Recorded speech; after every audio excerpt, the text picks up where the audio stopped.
Todd Shellnut here with CFI Pro Courses, and one of the most common questions that I get asked is, Todd, how are the questions going to be asked on the check ride? What's going to happen in the check ride? And what an entirely just open-ended question that is. It's just virtually impossible for me to tell you how things are actually going to go down in the check ride.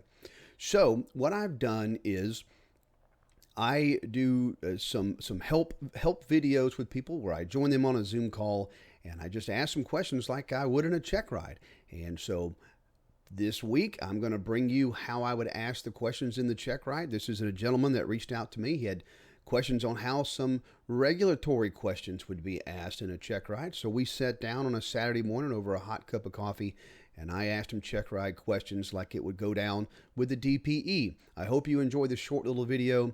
And please make sure you like and subscribe and click that little bell for future notifications. And I look forward to bringing you more great videos like this. Let's look and see how well Sterling does. No worries. All right. Well, I take it you've been studying and you're ready to go. I have been studying. I feel like I could always be more prepared, but yeah, we'll see how I do. Okay, very good. All right. So we'll start off with the what you said you wanted to go over regs and endorsements or endorsements. Is that correct?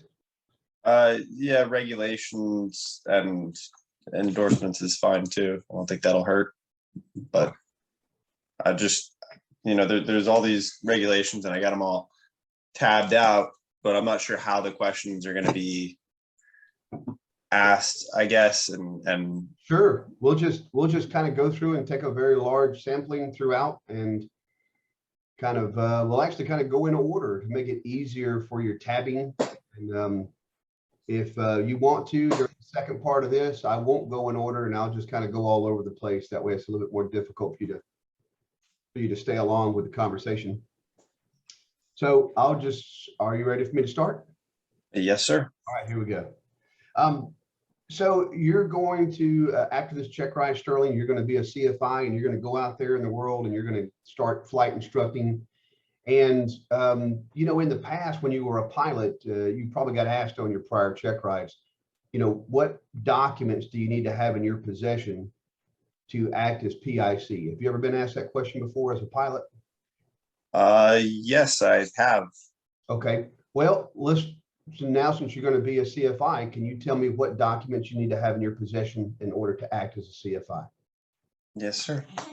You need your medical, you need your pilot certificate. If it's after this check ride and I'm going to be acting as an instructor, I would need my instructor certificate as well, and a driver's license or a form of photo ID. Okay. Approved by the United States government. And, I've got medical certificate 6123. Charlie goes into some of the specifications of what counts as a U.S. driver's license. But yeah, it can be issued by the federal government or state, but it can't be a local or county government. Mm-hmm. So even though we say government issued photo ID, it has to be either through federal or state. That's the answer to that. This is going to be found in 61.2 and 61.3 of the regs. So in regards to the other questions, the other answers that you gave, you are correct. If you want to give the more professional answer, you could just say an unexpired medical, at least a third class. You need to say I'm going to have a government issued photo ID, unexpired, issued by a federal or state agency. My unexpired CFI certificate and a pilot certificate with a current flight review. So we want to make sure everything's current. Yeah, understood. All right. Any questions on that? No, sounds good. Okay. You have a student that is starting with you, and the student tells you that about 18 months ago, they received a DUI and they were arrested and charged and convicted of a DUI, how does that affect their flight training they're going to do with you? Or does it? I'm not sure where to find that one. Yes, I know that you can, that your certificate can be denied for reissuance if you have a DUI or convicted of, okay, 6115, offenses involving alcohol or drugs. Cancellation, revocation. So it's been a little over 18 months since his conviction. It says denial of an application for up to 1 year after the date of that act. Okay. Except for motor vehicle action that results from the same incident or arises out of the same fatal circumstance or factual circumstances. Motor vehicle occur within the 3 years or previous. I would have to read this whole thing pretty well to be positive. It says 1 year in one section, then it says 3 years in another section. Denial for any application under this part for up to 1 year. I guess if we're playing Jeopardy, I'm going to go with 1 year, so he's okay at 18 months. Yeah, so 1 year is it. That's what they would be looking for. If it's happened within the year, they wouldn't. He's not going to get a pilot certificate within that year. Now you can start training within that year, just as long as it's been more than a year after you put that on the certificate. So it's similar to an actual driver's license in that way, because you get, it's 12 months, I think, that they suspend your license. Correct. Okay. Good deal. Let's see here.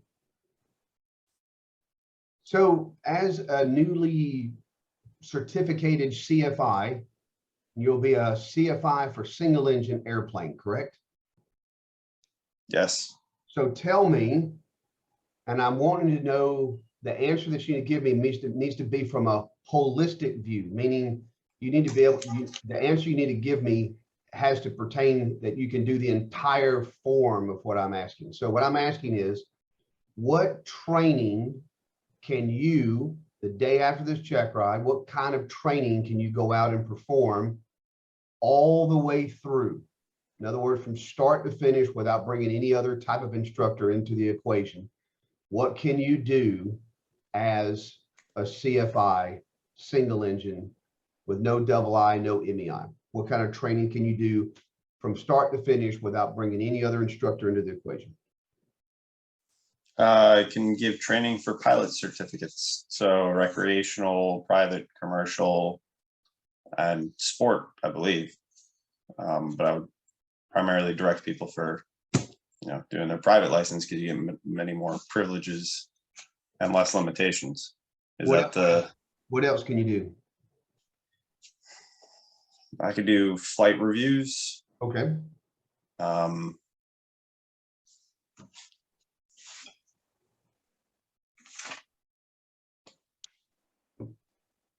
Flight instructor privileges, so 61,193. Student pilot certificate, private pilot certificate, flight instructor certificate after I meet the requirements, which is 24 months and a certain amount of hours. I believe it's 40 hours of dual instruction training. But flight reviews, I can give endorsements for. Are you looking for endorsements right now? Or yeah, so when I say holistically, I'm talking about, like, for instance, could you, let's just talk about that. So you said sport pilot. I agree with sport. I think you can do sport, no problem whatsoever. Recreational, I believe you can do that holistically from start to finish. Private, I believe you can also do from start to finish. Commercial, I don't believe you on that. Okay, because of the 10 hours of instrument training. So yeah, so you couldn't do a commercial certificate all the way through. Have to farm out the 10 hours. I agree that you can do a flight review. Okay. three other things that some people just don't say because they just don't think about it is, as a flight instructor, you could also do the wings program flights. You can participate in the FAA's Pilot Proficiency Awards program and do the wings flights. That would be, that's not associated with a certificate or a rating. You could also do accept an application for a student pilot or for a remote pilot Part 107. Okay. You can do both of those through just utilizing the IACRA system. It doesn't require anything on your part. So you accept an application on IACRA for a Part 107. That's Yep. interesting. Yeah, so the person would do the application, and it's done exactly the same as a student pilot application. So they would do the student pilot or the Part 107 application, and then you, and just by the way, this is something, you can't do a remote pilot certificate remotely. You have to be on the same terminal, the same computer, the same laptop, the same mobile device, because it transfers right to another screen, and you can't access the application from another area. It has to be on that same device, so it can't be done remotely. But they'll do the application, and then they'll give you their FTN, and then you'll log in, you'll pull up their application, you'll review it for accuracy with their information that they're giving you, and then you'll submit it to the FAA, and then a couple of weeks later, they'll get a certificate in the mail. Okay. So did good on that. It's just the only one I would have an issue with would be the commercial. So good to go. All right. Got it. Well, folks, I hope this helps to kind of open your eyes to see how some of these questions are asked. If you'd like to see more of this video in longer detail, you can always pop over to my Patreon account, where you can see the unedited versions of a lot of these videos and maybe get a little bit more information about how this stuff is done. I'm Todd with CFI Pro Courses, and I hope you have a great day. I'll see you at the check ride. Take care.